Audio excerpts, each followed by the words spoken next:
Atenção! Vai começar agora uma teleaula de ensaios de materiais do curso profissionalizante. Este módulo tem um total de 25 aulas. Hoje, você vai assistir a teleaula número 10. Bons estudos!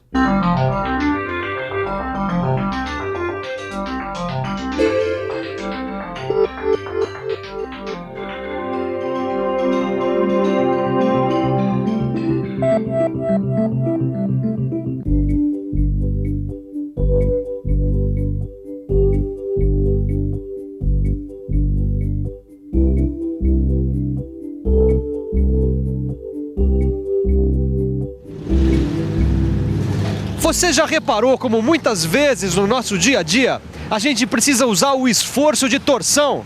Bom, o esforço de torção é um esforço mecânico aplicado no sentido de rotação, do jeito que o nosso amigo está fazendo aqui, ó. Só que muitas vezes o material não aguenta o esforço e se quebra. É por isso que é muito importante a gente conhecer o ensaio de torção. Na teleaula de hoje, você vai conhecer o tipo de força que provoca a torção, vai conhecer o momento torsor, vai ver também como é feito o ensaio de torção e conhecer suas fraturas mais comuns. O ensaio de torção é simples de ser realizado, mas para obter as propriedades do material ensaiado, a gente precisa fazer alguns cálculos matemáticos e também precisa usar os dados obtidos no ensaio de tração. Fique ligado, porque a nossa teleaula está começando.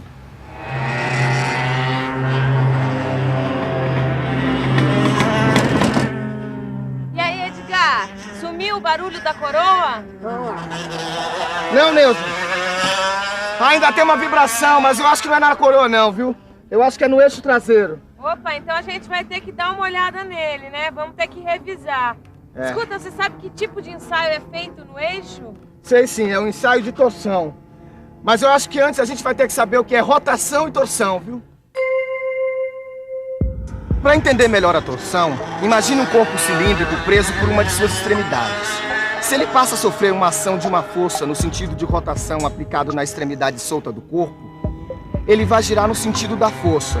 Como na outra extremidade existe resistência ao movimento, o corpo sofrerá uma torção no seu próprio eixo, podendo até se romper.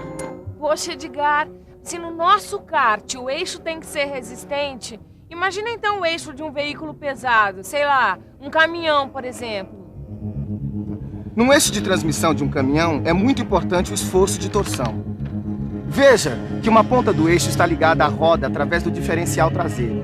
A outra ponta está ligada ao motor por intermédio da caixa de câmbio.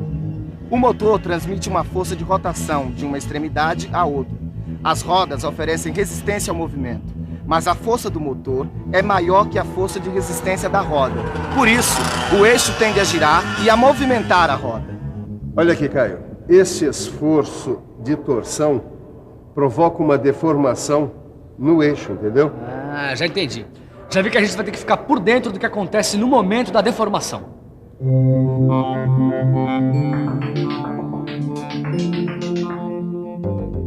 No momento da deformação elástica, a letra D é o diâmetro do eixo e L seu comprimento. A letra grega φ minúscula é o ângulo de deformação longitudinal. A letra grega θ minúscula é o ângulo de torção medido na seção transversal do eixo. E no lugar da força de rotação, a gente vê um elemento novo, o mt, que representa o momento torsor. Vamos fazer uma experiência para entender melhor o momento torsor. Vamos ver se alguém consegue desatarrachar o parafuso da roda usando essa chave de braço curto. Amigo, por favor, tenta afrouxar o parafuso. E aí, o que aconteceu? O cano é muito curto, não tem condição. Então, prolonga o braço usando esse cano aqui, vê o que acontece. E agora? Ficou bem mais fácil. Pois é, deu para perceber que prolongando o comprimento do braço fica muito mais fácil desatarrachar o parafuso. O momento de uma força é justamente isso. Ele não depende só da força aplicada, mas também da distância do ponto de aplicação. E o aumento da distância foi a principal responsável pelo afrouxamento do parafuso. Sabe, Edgar, eu fico imaginando que o momento da força tem que ser muito bem calculado numa corrida, por exemplo, durante a troca de pneus. Senão, Adeus pódio. É, Neuza, você tem razão, viu? E para calcular o momento de uma força, a gente usa a seguinte fórmula. Ó. Momento da força é igual a F maiúscula, que é a intensidade da força, vezes L maiúscula, que é a distância do ponto de aplicação ao eixo do corpo sobre o qual a força está sendo aplicada. De acordo com o Sistema Internacional de Unidades, a unidade do momento é o newtonmetro. E quando se trata de esforço de torção, momento de torção ou momento torsor, é também chamado de torque. Ah, torque. Foi exatamente isso que faltou no nosso motor na largada da última corrida, né, Ed? É mesmo, viu? Bom, agora a gente precisa ver as propriedades avaliadas no ensaio de torção. A partir do momento torsor, do ângulo de torção, a gente consegue um gráfico parecido com aquele do ensaio de tração, ó. É mesmo, Edgar. Aqui dá pra ver direitinho, olha. O limite de proporcionalidade, o escoamento, o momento de ruptura e o momento máximo. Estas propriedades são determinadas do mesmo jeito que no ensaio de tração e têm a mesma importância, só que são relativas a esforços de torção.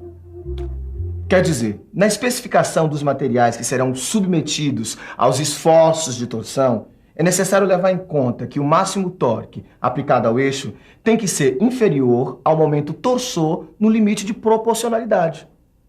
Muito bem, agora nós vamos ver o corpo de prova para ensaio de torção. O ensaio de torção é muito usado para verificar o comportamento de produtos acabados, como eixos de transmissão, barras de torção e partes do motor que possam sofrer o esforço da torção. Tá. E esse corpo de prova aqui? Ele é usado para verificar o comportamento do material. Olha só. Para melhor precisão do ensaio, são usados corpos de prova de seção circular cheia ou vazada, quer dizer, barras ou tubos. Corpos de prova como esse são fixados ao aparelho por meio de garras. E quando é que as dimensões do corpo de prova são padronizadas, hein, Silva?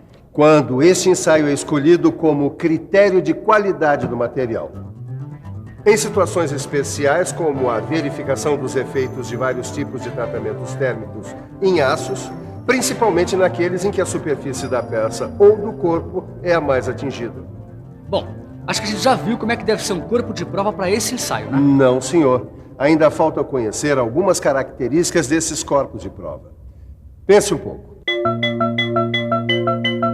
Vamos pensar um pouco. Deixa eu ver. O comprimento e o diâmetro do corpo de prova devem permitir as medições de momentos e ângulos de torção com precisão. Também é muito importante uma centragem precisa do corpo de prova na máquina de ensaio, porque a força deve ser aplicada no centro do corpo. O esforço de torção está muito presente no nosso dia a dia.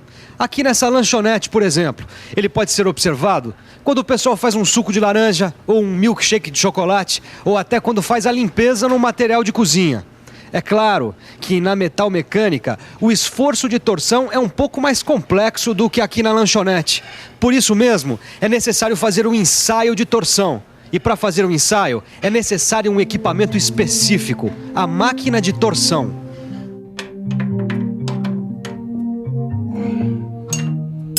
Pronto, Neuza. Garanto que esse eixo tem mais resistência ao esforço de torção do que o outro, viu? Ainda bem, né, Edgar? Mas sabe que a gente falou tanto do ensaio de torção que eu queria saber como ele é feito? Mas isso é muito fácil, Neuza. É só você ficar de olho no ensaio de torção.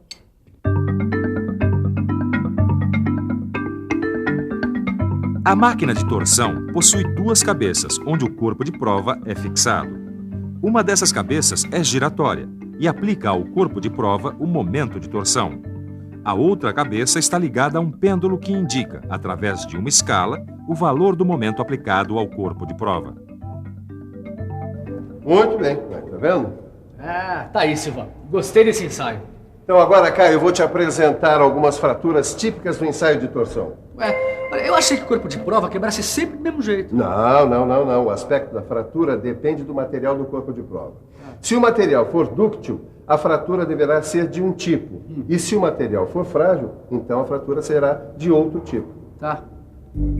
Os corpos de provas de materiais dúcteis apresentam uma fratura segundo um plano perpendicular ao seu eixo longitudinal. Esse é um material frágil e a fratura se dá segundo uma superfície não plana, mas que corta o eixo longitudinal segundo uma linha que, projetada num plano paralelo ao eixo, forma um ângulo de aproximadamente 45 graus com o mesmo. Ela é chamada de fratura helicoidal. Muito bem, Caio, vamos ver se você realmente prestou atenção. Imagine que um corpo cilíndrico como esse está sob a ação de uma força de torção de 20 newtons, que está aplicada num ponto que está a 10 milímetros do centro da seção transversal. Pois muito bem. Eu quero que você calcule o torque que está agindo sobre este corpo. Acho que essa é fácil. É só aplicar a fórmula do momento de uma força. Vamos lá.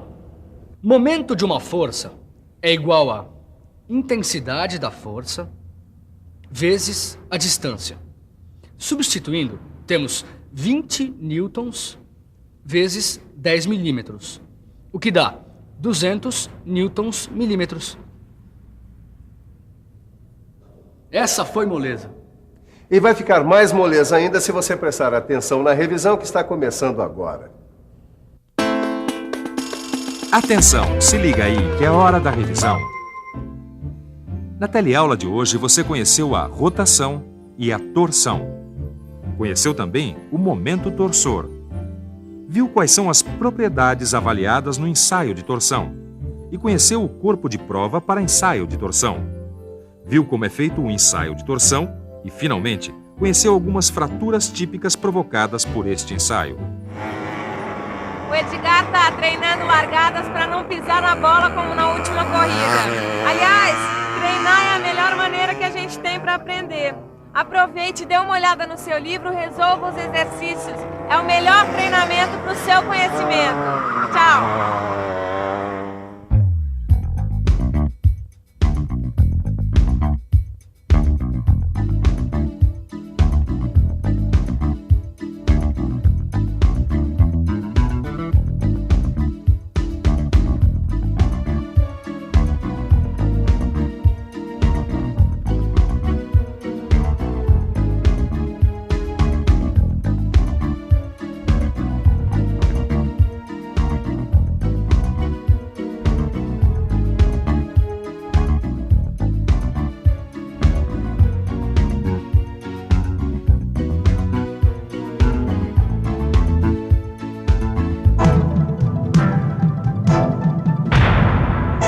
Telecurso 2000, um programa de educação do Sistema Fiesp e da Fundação Roberto Marinho.